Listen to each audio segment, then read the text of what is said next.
தோடா மூஞ்சியை பற்றியாவது முத்துன சோறு ஐயா லெஃப்ட்னா ரைட்டில் வாங்கிக்கணும். டான்ஸ் கிங், பெரிய ரோல் மாடல் இப்படிலாம் பார்க்கறதுக்கு முன்னாடி ராசையாவா மிஸ்டர் ரோமியோவில் பார்த்து எப்பா எப்பா ஐயப்பா பாட்டு இருக்கு இல்லையா, ஏழையின் சிரிப்பில்லை. ஸோ அந்த பாட்டை எப்போ போட்டாலும் பார்க்குற மாதிரி ஒரு சின்ன பையனாக தான் நான் இங்கே உட்காந்துருக்கேன். First of all welcome back. Back with a bang அப்படின்னு தான் ட்ரெய்லர்லேயே வந்துச்சு தேவி படத்தில். இதுக்கப்புறம் என்னென்ன பேங்க்லாம் எங்களை வெயிட் பண்ணுது? இல்லை, ஆக்சுவலாக அது வந்து டைரக்டர் விஜயோட ஐடியா, பேக் வித் அ பேங்குன்னு. நான் கேட்டேன் கூட, விஜய் அவ்வளோலாம் போடணுமா, சும்மா பிரபுதேவா வர்றாரு அப்படின்னு போட்டால் போதுன்னு சொன்னேன். போடக்கூடாதுங்க. அதான் நானும் சொன்னேன், பேக் வித் பேங்க்லாம் வேணாங்க, சாதாரணமாக அப்படி அந்த அந்த இதே எடுத்துருங்க வேணாம் அப்படின்னு. இல்லை, சாதாரணமான ஆளாக இருந்தால் சாதாரணமாக போடலாங்க. இல்லை, அது அவங்க சொன்னாங்க, நான் வேணான்னு சொன்னேன், நான் எவ்வளோ சொன்னேன். ஆனால் இவங்க டைரக்டர் விஜய் கேட்க போட்டார். ஸோ அடுத்த பேங்க் எங்களுக்காக என்ன காத்திருக்கு, டிசைட் பண்ணிட்டீங்களா? அடுத்து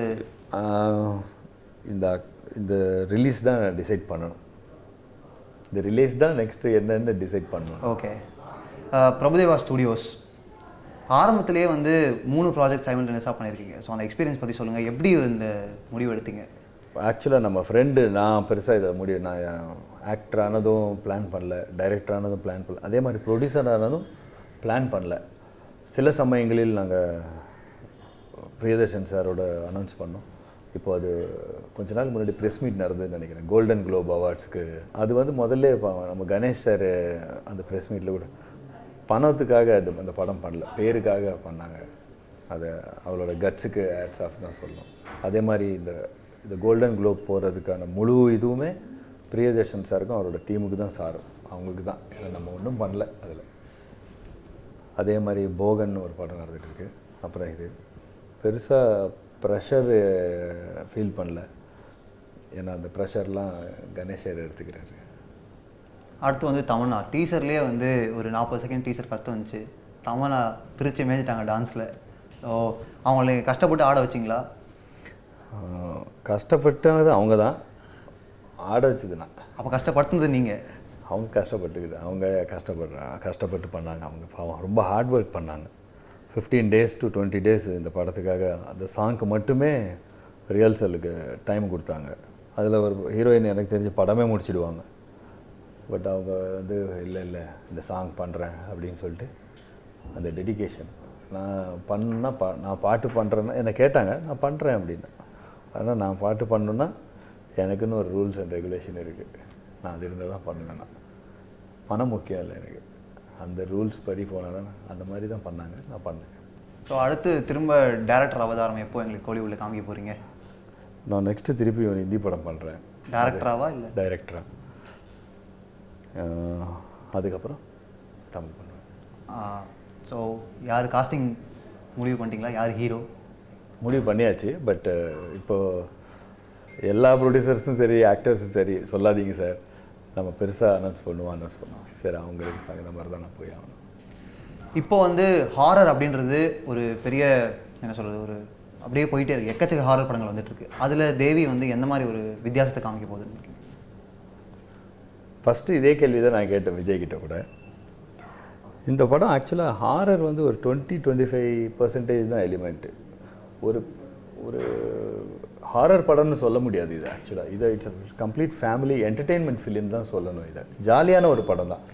அதில் இந்த தேவி இதெல்லாம் போட்டதுனால அப்படி அது ஏதோ ஒரு இமேஜ் கிரியேட் ஆகிடுச்சு. ஆக்சுவலாக அது வந்து அது ஒரு பார்ட், நாட் பிக் சங்க். வந்து இது ஃபேமிலி என்டர்டெயின்மெண்ட் காமெடி, ஆனால் என்டர்டெய்னிங் படம் தான். இந்த படத்தை ஸ்க்ரீன் பிளேயில் இது நாங்கள் எங்கேயுமே பேயே காட்டுறதே இல்லை. படத்தில் நீங்கள் பார்க்கவே முடியாது. ஸோ பேயே வராத ஒரு ஹாரர் படமா? ஆமாம், உண்மை.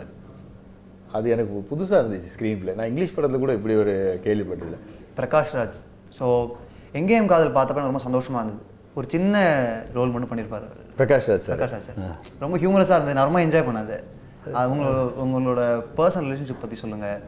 பிரகாஷ் ராஜ் சார் நானும் நல்ல ஃப்ரெண்ட்ஸுங்க. இப்போ ரீசெண்ட் டைமில் நல்லா மீட் பண்ணிக்க முடியல. பட் கொஞ்ச நாளுக்கு முன்னாடி நல்லா ஜாலியாக ஃப்ரெண்ட்ஸு.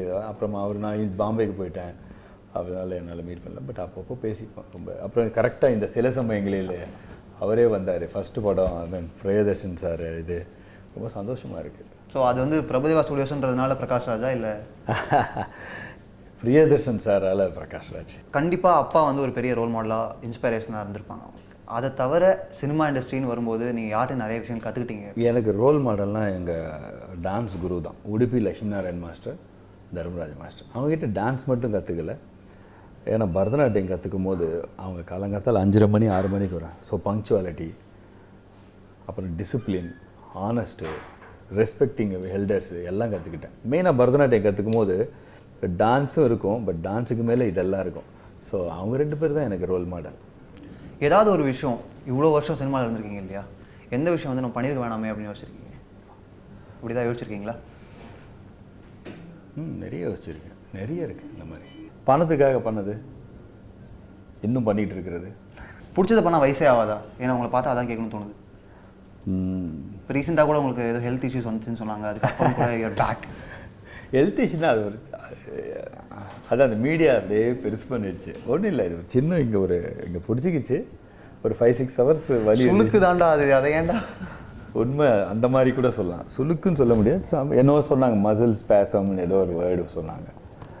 அது அப்படியே இங்கே வரைக்கும் அது பாம்பே இங்கே எல்லா இடத்துலையும் அது ஒருவேளை மீடியா அது அப்படி ஆயிடுச்சு. வயசு எனக்கு இன்னும் வந்து ஐஸ்கிரீம் பிடிக்கும், சாக்லேட் பிடிக்கும், புது ட்ரெஸ்ஸு பிடிக்கும், தீபாவளி பிடிக்கும், பேட்மிண்டன் ஆட பிடிக்கும், புது படம்னா பிடிக்கும். ஸோ அந்த எக்ஸைட்மெண்ட் சின்ன வயசில் எப்படி இருந்தது, ஒரு ஏதோ அது இன்னும் இருக்குது என்கிட்ட. ஸோ அதுதான் வந்து எனக்கு இன்னும் ஸ்கூல் ஃப்ரெண்ட்ஸ் தான். எல்கேஜி ஃப்ரெண்ட் இருக்கான், 4th ஸ்டாண்டர்ட் ஃப்ரெண்ட் இருக்கான், 5th ஸ்டாண்டர்ட் ஃப்ரெண்ட் இருக்கான். அவங்கக்கிட்ட பேசுகிற எப்படி நம்ம பேசுவோம். நாங்கள்லாம் பேசும்போது வந்து பணத்தை பற்றியோ சினிமா பற்றியோ பேசுகிறதே இல்லை. சாதாரணமாக டீச்சர் அப்படி பண்ணாங்க அப்படி தான் பேசுவோம். ஸோ இதெல்லாம் தான் ஏஜை ஆக்காமல் இருக்குதுன்னு நினைக்கிறேன். தேங்க்யூ.